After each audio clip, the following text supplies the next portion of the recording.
This video gives a short tutorial for how to use the R package Mixfer, which is a piece of software I developed back during the SARS-CoV-2 pandemic to try to help out with some viral surveillance efforts I was connected to.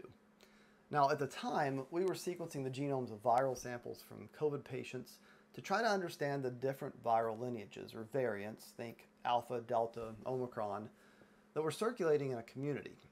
And there were good bioinformatic tools available to identify variants from a patient sample.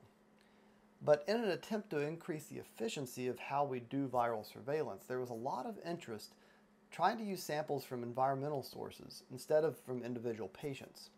A big one was wastewater treatment plants, because those can potentially give a snapshot of the full set of variants circulating in a community from just a single sample. And the problem at that time was the bioinformatic tools available had been built around patient data, where each sample is expected to have just a single variant. And those tools didn't work if the sample had a mixture of lineages, like environmental samples might. So we started developing Mixfer to try to help in that type of scenario, basically to identify lineages from potentially mixed samples, and to estimate the relative proportions of those lineages. I note here that other groups at the same time were working on similar programs, and now Mixfer is one of several options for doing these types of analyses. In writing Mixfer, we tried to emphasize ease of usability. We wanted to try to make it something that didn't require a lot of bioinformatic or general computational skills to use.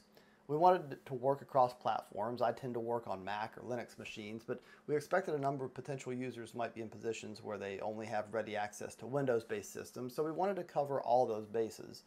And while it was initially developed for SARS-CoV-2, I also tried to make it easy to extend to other pathogens of interest. So that's a little bit of background and a few of the goals in writing it. Now let's jump into using it. Let's start with RStudio. If you don't already have it installed and need help, you can check out the video on getting started with R I did some time ago, and it takes you through that process. Once you have RStudio opened, you'll need to install and load Mixfer. If you want details on the process of installing and loading R packages in general, check out the videos on R packages in the Getting Started with R playlist. But for now, you can likely install by simply typing install.packages Mixfer. Note the quotes in the capital M and capital R, and then run that command. Mine worked as expected here, but if you get any errors, the first thing to try is to install one of the package dependencies that sometimes causes an issue with the installation. It's actually an issue that I should get fixed in an upcoming version, but for now, if you run into this, you can try to fix it by installing the BioStrings package from Bioconductor. You'll first install the BioCManager package with install.packages BioCManager, then run BioCManager install BioStrings. Assuming that works, you can rerun install.packages Mixfer and see if that solves the original error. Once the package is installed, you'll need to load it to make it available for use in the current session. We'll do that with library Mixfer, and now you should have access to all of Mixfer's functionality. If you want to follow along and need data files to work with, you can download the example files we'll use in this tutorial from the link that's pinned as a comment on this video. Once you download that zipped file, uncompress it if you need to, and put the directory somewhere you can access it easily. I have it here on my desktop. Inside, there's a set of VCF files representing 3 SARS-CoV-2 environmental samples, in this case 3 samples from the same location over a period of time. You can see the sampling dates indicated in the file names. And then there's a SARS-CoV-2 reference genome in FASTA format, and also an annotation or features file in BED format that defines the locations of the genes of interest in the SARS-CoV-2 reference. There are a few additional files in there too. Those are for later steps of the Mixfer analysis, and we'll get to them shortly. But for now, the directory storing the VCFs, the reference genome, and the annotation file are all we'll need to get started. Now, the VCF files contain all of the mutation information for a sample, but they store that information at the nucleotide level. In a lot of cases, including in a lot of public health efforts, it's more helpful to translate that nucleotide information to the amino acid or protein level. And that's a big part of what the first step in Mixfer analysis does. The function we'll use, which is the first step for almost any Mixfer analysis, is the call.mutations function. And there are 3 required arguments to this function. First, sample.dir, which is the path to a folder that stores the VCF files. That's the VCF folder that was part of the download. Next is fasta.genome, which is the FASTA formatted reference genome in the download. And finally, the BED formatted annotation file associated with the reference genome. Now that we've pointed the call mutations function to these 3 inputs, we can run it. But before we do, we're going to direct the output from the function to a new object that I'll call samp_mutes, which will be a table that stores all the mutation information for each of the samples. This function runs pretty quickly. For SARS-CoV-2, maybe a couple seconds for each sample. There's currently a warning popping up. You can ignore that if you get it.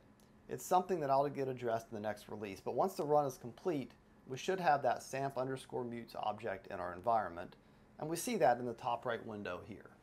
I'll click on it to preview it, and what we have are the mutations identified for each sample. Those are in the alt ID column. The nucleotide position of the mutation along the chromosome in the POS or position column, the sequencing depth at the genomic position in the DP column, that will be the number of independent sequence reads that covered that genomic position, and the estimated frequency of the mutation in the AF column, which is the proportion of the reads sequenced at that position that had the particular mutation. Now, there are a few types of notation in the alt ID column.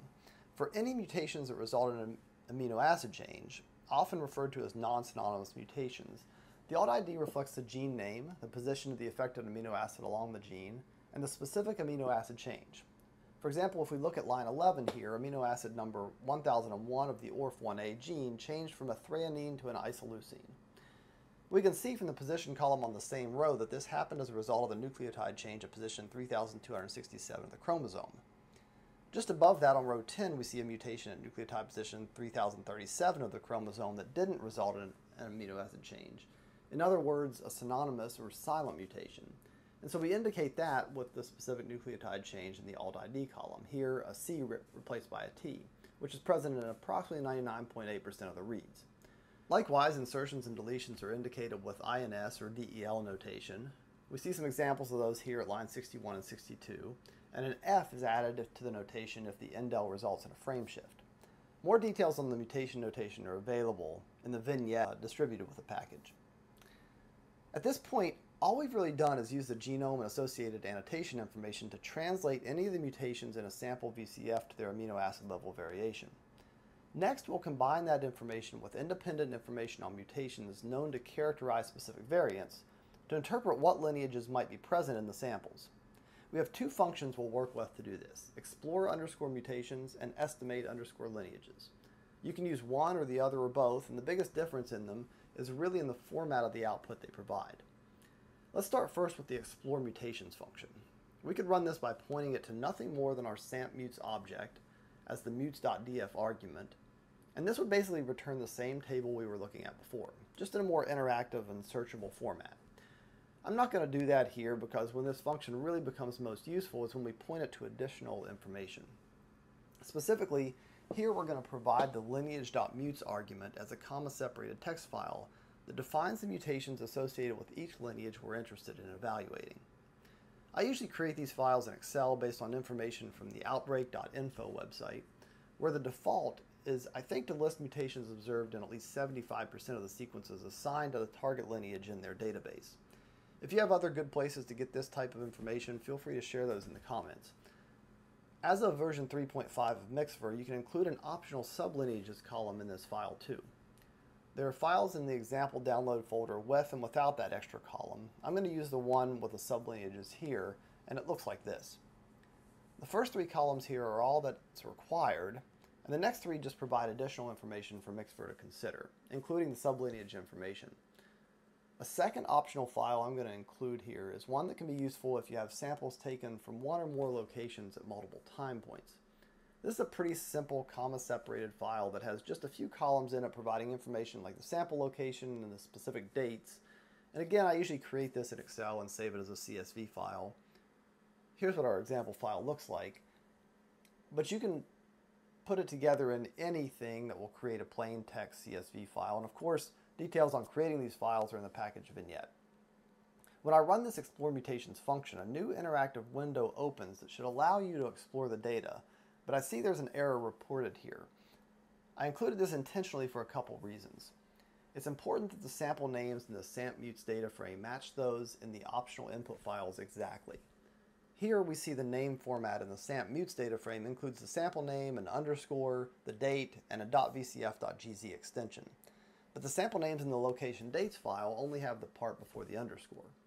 Of course, you can edit the names in the text file, but another option is to rerun the original call mutations function and give it the extra name.sep argument, defining an underscore as a separator.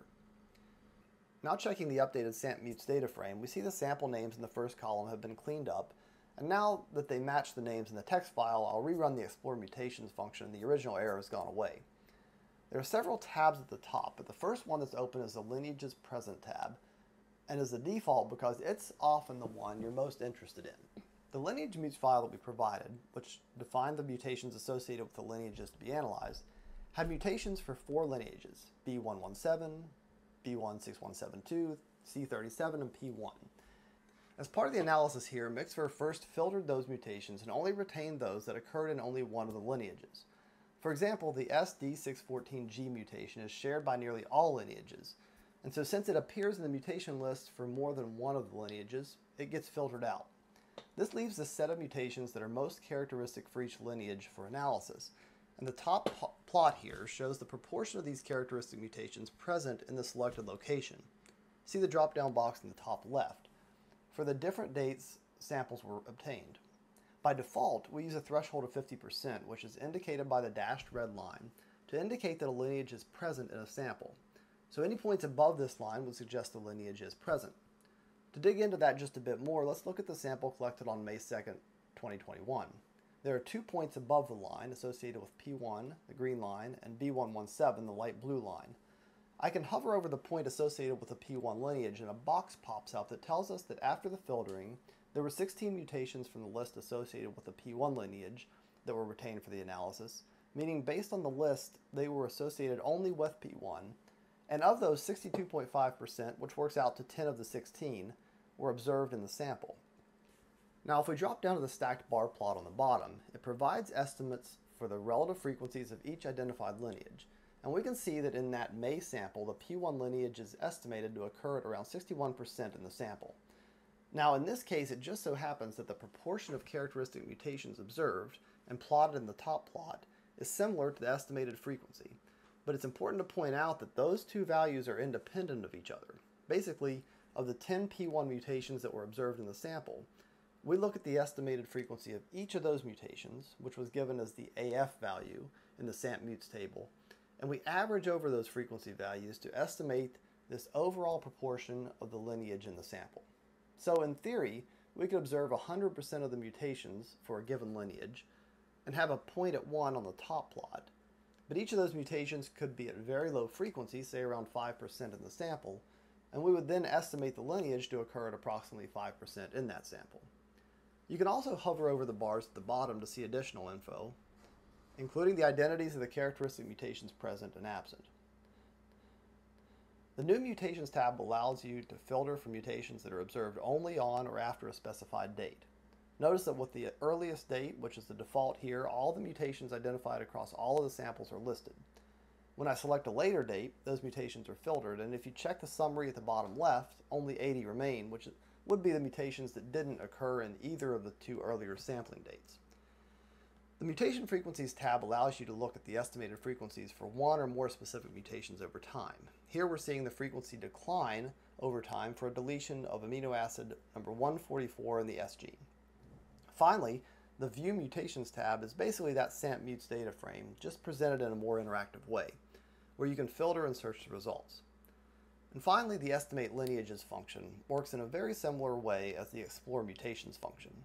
As you can see, many of the arguments are shared, and here I'm just adding an OutFileName argument, as this function is going to write results to a comma-separated text file, which I'm going to call tutorial_out.csv, and going to have it written to my desktop.